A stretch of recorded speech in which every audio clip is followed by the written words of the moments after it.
Poor 13-year-old twin girls sing in the bus for money, unaware the women crying is their mother. Emily gripped the steering wheel tightly, her phone buzzing non-stop with reminders and meeting alerts. "Yes, I'll be there on time," she said, sharply, wrapping up the call with her assistant. The downtown streets of Chicago were bustling as usual. Cars honking, people rushing, the city never sleeping. Emily was used to this fast-paced life as a marketing executive, but today, something felt different. Suddenly, her phone died. "Great," she muttered, pulling over. Just then, her car sputtered and died in the middle of a busy intersection. Horns blared angrily behind her. "Move it! You're blocking the whole street!" yelled a frustrated driver. People leaned out of their windows, shouting at her, but Emily stayed calm, trying to push the car to the side with a few strangers stepping in to help. Once the car was out of the way, Emily thanked the helpers, handing out a few dollars to their surprised smiles. "It's no problem," she said quietly. But inside, she felt a strange tug. Something unsettled her. With no other choice, she flagged down the next public bus. The looks she got from passengers weren't kind. Her tailored blazer and designer bag made her stand out painfully. As she settled into a seat, two young girls stepped aboard, holding worn envelopes and clutching each other nervously. Their soft voices broke into song, a haunting melody about hope, struggle, and dreams.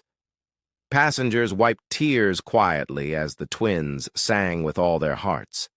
Emily's eyes welled up too, the pain in their voices stirring something deep inside her. When the song ended, applause erupted. The twins smiled shyly, whispering, "We're not just kids begging, we're trying to make a life." Emily looked at their faces closely, the same faces she had seen in her dreams, the same ones she hadn't seen for years. Her heart skipped. Could it be? Emily Thompson was no stranger to the fast lanes of life. At just 35, she had climbed the corporate ladder with relentless determination, building a reputation as a powerhouse in Chicago's marketing world. Every day was packed, early meetings, client calls, endless emails, but beneath the sharp suits and polished exterior, Emily carried a secret she had buried deep for years. Her life before the city was different, far from the high-rise offices and fancy dinners.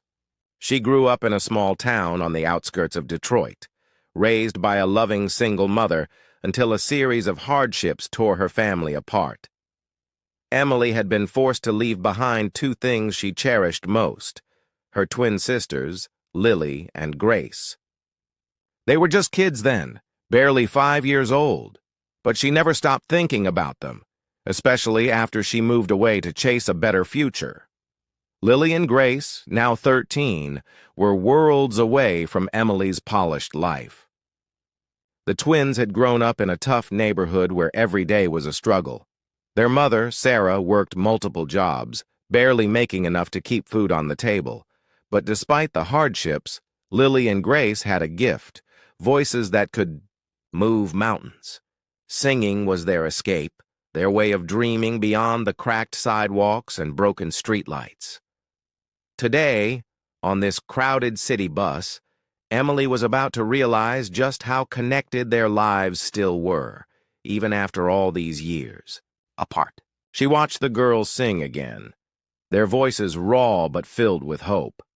And as the bus rattled down the road, the city noise fading behind their song, Emily felt something shift deep inside her, a chance to rewrite a past she thought was lost forever. As the last notes of the twins' song faded into the hum of the bus engine, Emily felt her breath catch.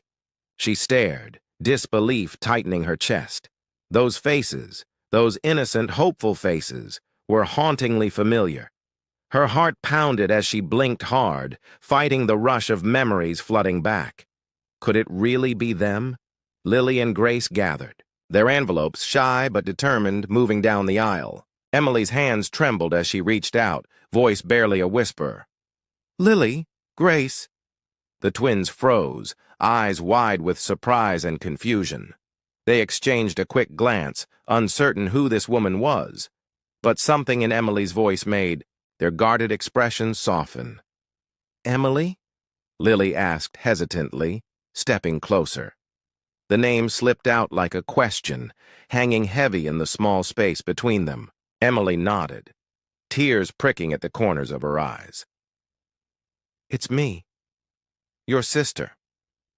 For a moment, silence settled over the bus, louder than the chatter and the rattle of the city outside. Then Grace's eyes welled up, and Lily reached for Emily's hand, their small fingers trembling in hers. It was a moment neither expected but both desperately needed, a long-lost connection reignited in the most unexpected place. Emily swallowed the lump in her throat, fighting the wave of guilt that crashed over her. "I'm so sorry," she whispered, voice cracking. "I should have been there. I never stopped thinking about you." The twins nodded slowly, tears now streaming freely down their cheeks. Around them, the bus passengers watched quietly, the mood shifting from curiosity to something profoundly tender. In that cramped city bus, amidst strangers and the clatter of everyday life, a family began to find its way back to each other. Emily sank into the worn bus seat, her hands clutching the cold metal pole for support as the floodgates inside her heart burst open. She hadn't realized how much pain she'd been carrying, pain wrapped in silence, regret, and 1,000 unanswered questions. The city noises faded into the background as memories collided with the raw, present moment. Lily and Grace sat, close, their small hands seeking hers again, as if anchoring them all in this fragile reunion. Emily's voice trembled as she began to explain the years lost, the struggles she'd faced, the mistakes that tore them apart. "I was young, scared.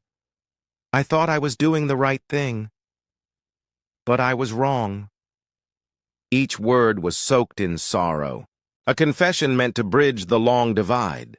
The twins listened quietly, their eyes reflecting a mix of pain and understanding that no child should have had to carry. "We missed you every day," Lily whispered, voice breaking. Grace nodded, tears falling freely now. "We sang on the bus because we had to. We wanted you to hear us." Emily's chest tightened, heart breaking in two. "I hear you now," she said, her voice barely above a whisper. "And I'm here. I want to make things right." Around them, the other passengers' expressions softened, some wiping away tears of their own. The bus wasn't just a vehicle anymore.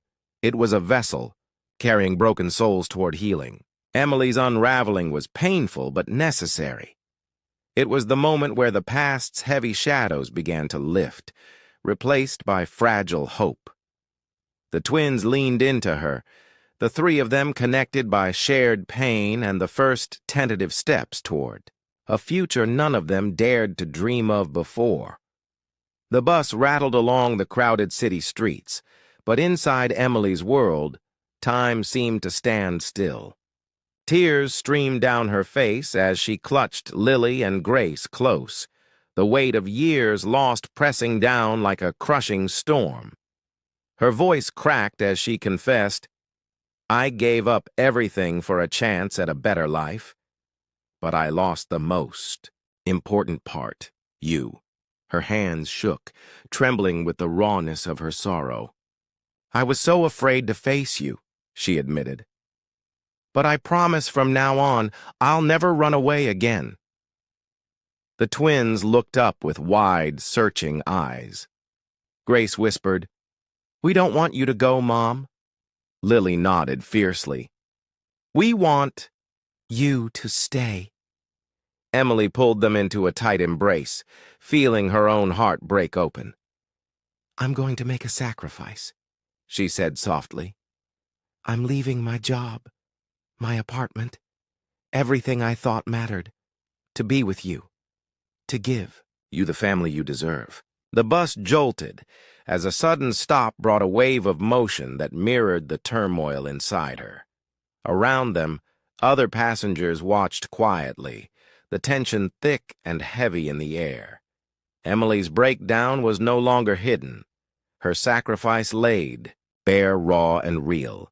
She wiped her tears and whispered, "I'm choosing you, always." The twins clung to her, their sobs mixing into one, healing the fractures of the past in a moment of pure, sacrificial love. For Emily, this was the point of no return, a complete surrender to the pain, but also the ultimate act of hope and redemption. The bus slowed to a stop near a small, worn-down apartment complex. Emily stood up, her hands still trembling, but her eyes now shining with quiet determination. She took a deep breath and looked at Lily and Grace, their faces tired, but hopeful. "We're home," she said softly, her voice steady despite the flood of emotions. The twins didn't hesitate. They wrapped their arms around her, holding on like they'd found a lifeline after years adrift. Inside the small apartment, the walls were bare, the furniture sparse. But in that moment, it felt like the warmest place in the world. Emily began unpacking a few bags she'd brought, her movements slow but purposeful, as if each action was a promise to rebuild the life they deserved together. Lily sat close, her small hand gripping Emily's. "Mom, can we stay together now? Forever?" she asked, her voice barely above a whisper. Emily smiled, tears spilling again, this time from joy and relief. "Forever and always," she promised, pulling them both into a tight embrace. The weight of years apart seemed to lift, replaced by a fragile but growing hope. Around them, the silence was no longer empty. It was filled with the unspoken bond of a family reunited, healing wounds with every heartbeat. Outside, the city lights flickered, but inside that little apartment, a new story was beginning. One of forgiveness, sacrifice, and the unbreakable power of love. Emily looked at her daughters and whispered, "We're going to be okay, together." And for the first time in a long time, they truly believed it. If this story touched your heart, don't forget to smash that thumbs up and hit subscribe for more unforgettable, emotional, and viral true stories. We want to hear from you. Drop a comment and tell us, where in the world are you watching from?